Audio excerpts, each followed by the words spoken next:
નમસ્કાર દર્શક મિત્રો, ગુજરાત પ્લસમાં આપનું સ્વાગત છે। હું છું આપની સાથે લખન ગઢવી।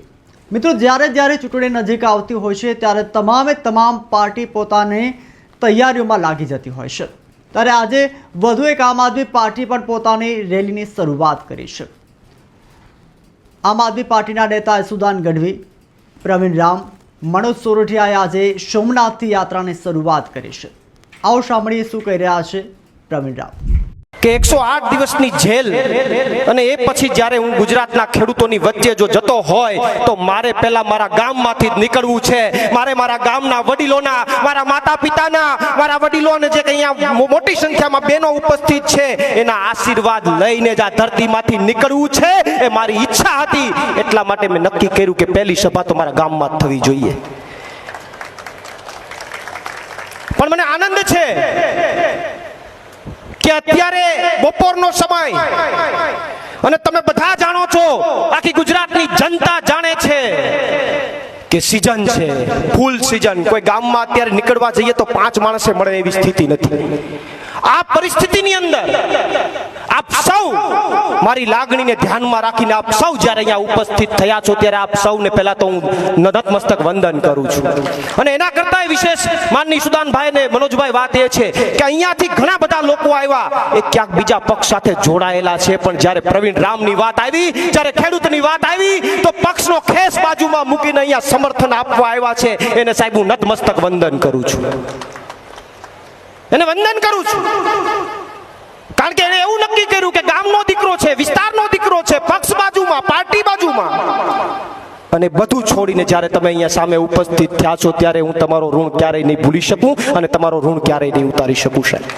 એટલે અહીંયા જેટલા પણ ઉપસ્થિત છે એ તમામનો આભાર માનું છું। અને જેટલા આવ્યા છે એને સભા પૂરી થાય પછી બધાને કહું છું કે જમીને જવાનું છે। મારા લગ્નમાં મેં કોઈને જમાડ્યા નહોતા, કોરોના હતું એટલે ભેગું નતું થયું। બધાને આમંત્રણ છે। અમુક આશાબેનો મને આશીર્વાદ આપવા આવ્યા છે, માતાઓ બહેનો આશીર્વાદ આપવા આવ્યા છે।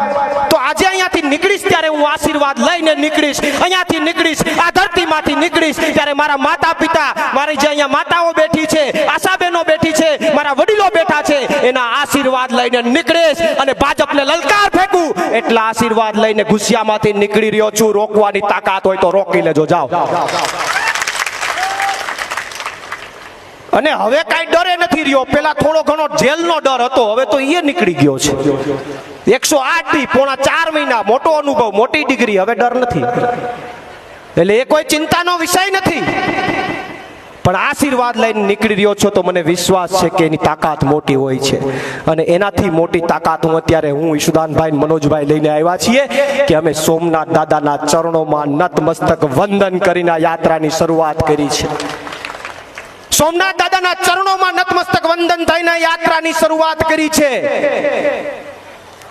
અરે ભગવાન ચંદ્ર, આપણો ઇતિહાસ છે કે ભગવાન ચંદ્રને જ્યારે શ્રાપમાંથી મુક્તિ મેળવવી હતી ત્યારે એને સોમનાથ મંદિરમાં તપ કરેલું, પ્રભાસ ક્ષેત્રની અંદર તપ કરેલું।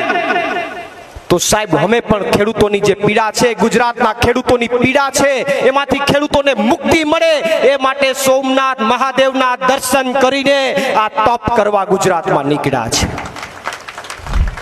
મિત્રો, ગુજરાત પ્લસમાં બસ હાલ આટલું જ। વધુ સમાચારો માટે જોતા રહો ગુજરાત પ્લસ। નમસ્કાર।